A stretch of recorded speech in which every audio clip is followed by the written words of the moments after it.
has presented some of the major problems of collecting literature and highlighted some offline solutions and strategies to find, collect, and organize literature.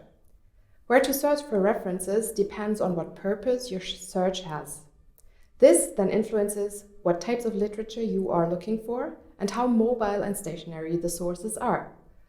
Most importantly, you should start with collecting and organizing your literature as soon as possible. Doing this will help you to avoid papers piling up or losing information. Still, shelves full of books are heavy to carry along, and you may have different workplaces. That is why you should ask yourself, does it make sense to first sort your literature offline and then online? And how can you organize references online? What potential advantages and disadvantages are linked with your off and online organization? And most importantly, how do you get your offline notes and citation organized and in a form that they can be cited? What are some disadvantages of organizing your references offline only? First, offline references are often limited by due dates, for example in libraries. Second, printed versions as well as corresponding sketchbook notes might get lost.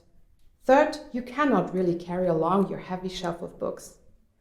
Last but not least, it is very time-consuming to find the correct literature because the ways of tagging and organizing are limited. Before you use an online library software, try to think about certain aspects that might or might not make it necessary to use an online reference management system, or RMS. For instance, if you have many offline resources, it means you will have a lot of manual work to type everything into the system. If you need only a few references for your work, maybe a simple Excel list will do.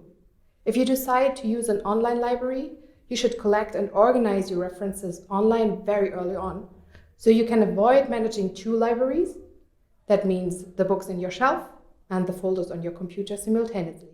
The easiest way to organize your references virtually is by establishing a clear folder structure. Then you can save your papers, carry them along, and sort them.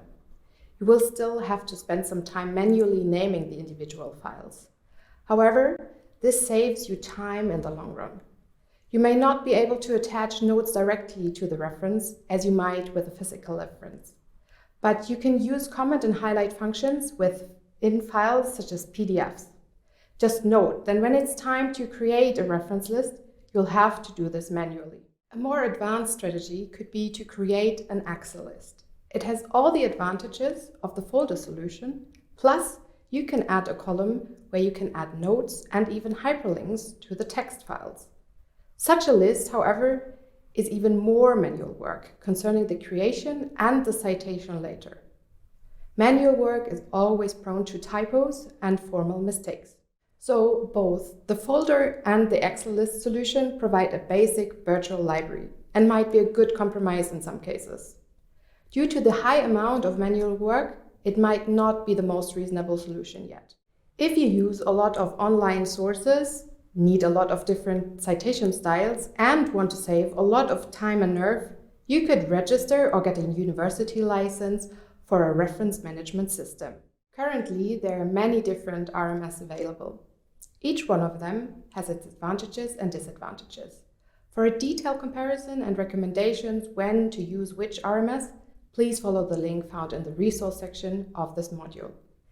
We picked 4 of the most frequently used RMS. Mendeley, which is an open source and license-free system. Citavi, which has a free version limited to 100 references. But most universities provide free student licenses. And finally, Zotero, or if you use Microsoft Office, EndNote.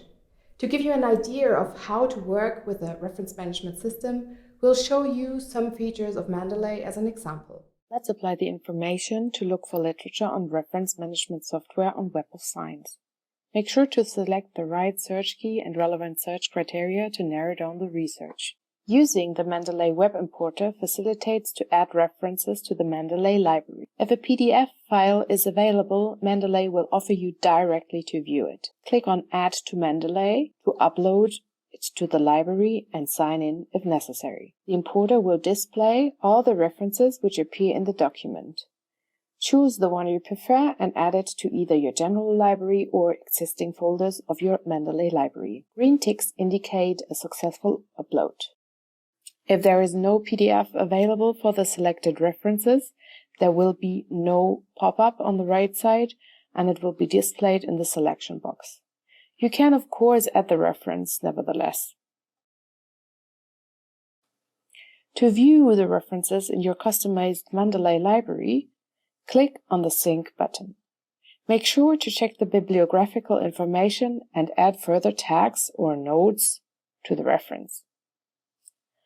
For more detailed information on how to get started with the desktop interface, please go and visit the Mendeley Guides webpage.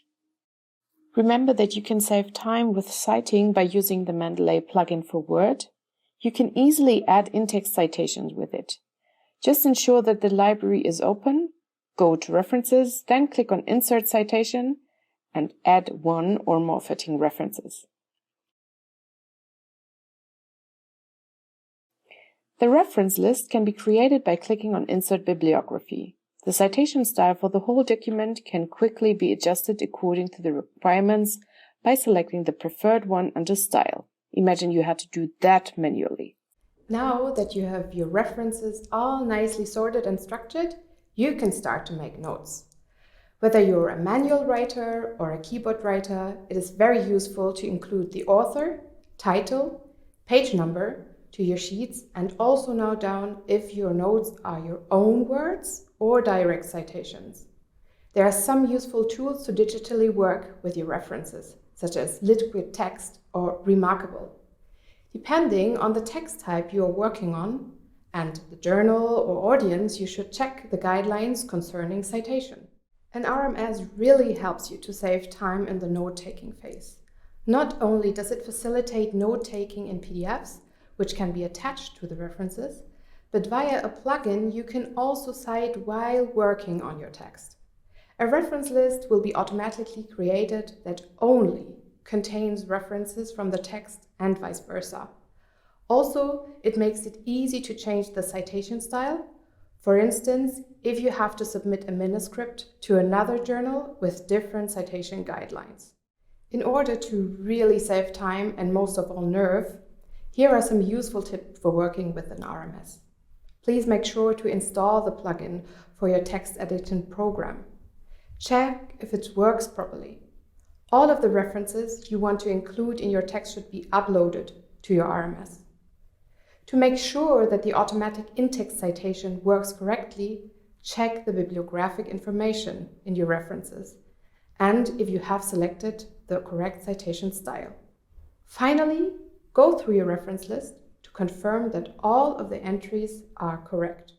We have now covered aspects of how, when and why managing references is essential. You should know some strategies to collect, organize, and cite your references, and create a well-organized virtual library so that you can easily manage the reference list in your future papers and save a lot of time. Thank you for following along in this module. And be sure to check out the resources below and some of the other modules from the PhD Toolbox.